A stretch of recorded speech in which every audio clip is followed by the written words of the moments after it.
Today we are going to learn components of a medical coding live chat. The objectives of this session will be: what are the documents you need to find in the medical record before starting to code any type of real-time live chat.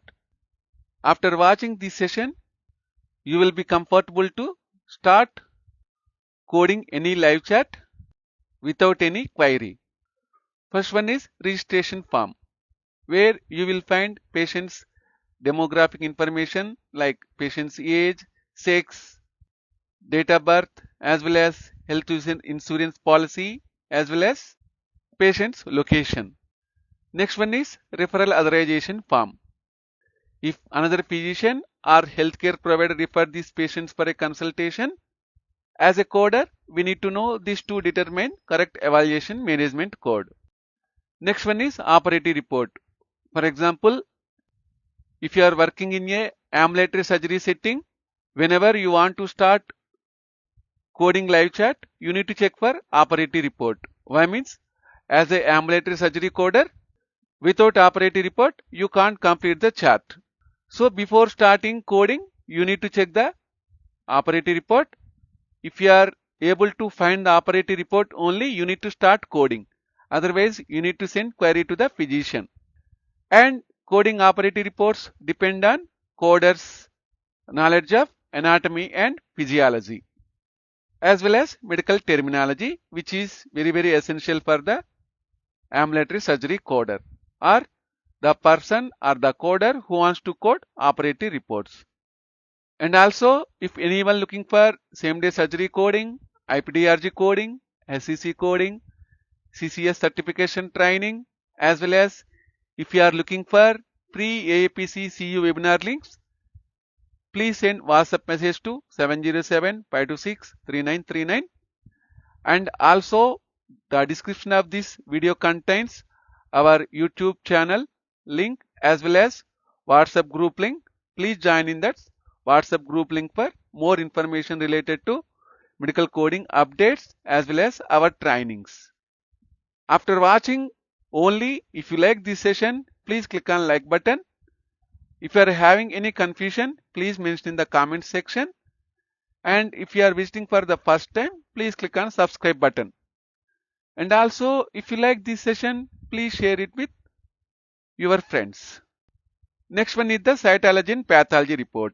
Most of the time, these reports will be used for the coders who are going to perform or code operative reports. Why means, whenever you want to code operative report, we need to check for the cytology or pathology. Most of the time, cytology report is useful if the physician performs any type of fluid sample sent to the cytology. And if the physician removes the sample in the form of tissue, he will send samples to the pathology.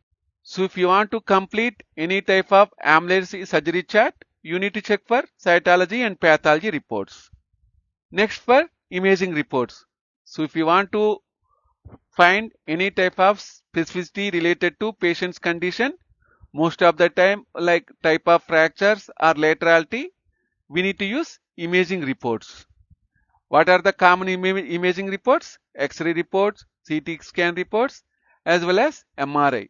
Otherwise, we will call it as magnetic resonance imaging report. Next one is medication log. Other name for medication log is medication administration report.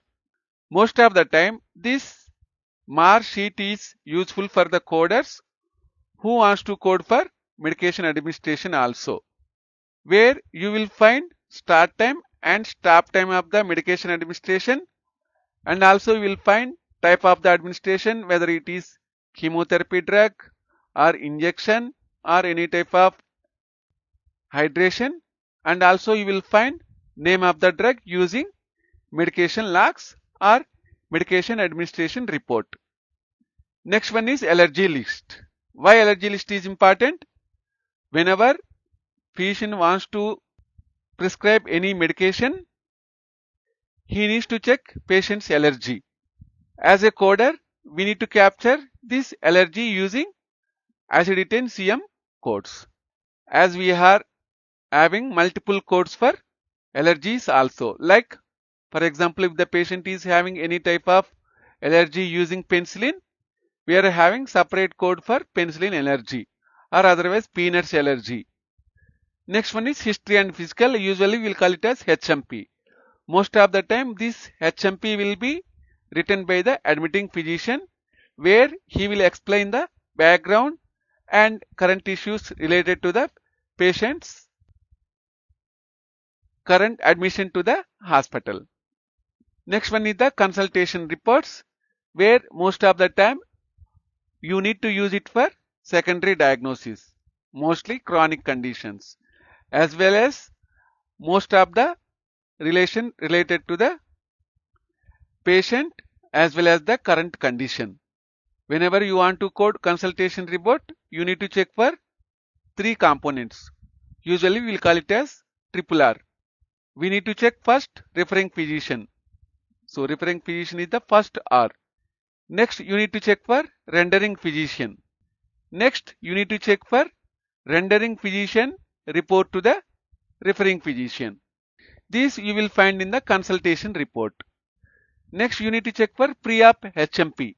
So most of the time Preop HMP will be written by the physician, where this report will be written 1 day or prior to the surgery day or date of service. Next one is discharge summary. So at the time of patient is released from facility such as a hospital, the discharge summary provides the conclusions and results of the patient stay in the facility in addition to follow-up advice. So in discharge summary, most of the time you will find reason for patient's current admission. Next you will find what did the physician performed.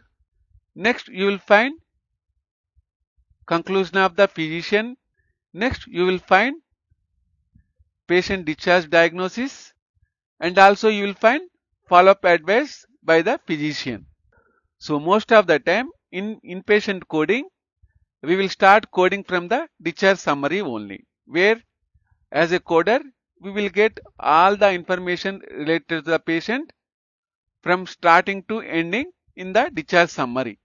So whenever you want to code inpatient chart, initially or first you need to check for discharge summary. So after discharge summary, based on the client guidelines, you need to check for other documentation related to the patient's current condition.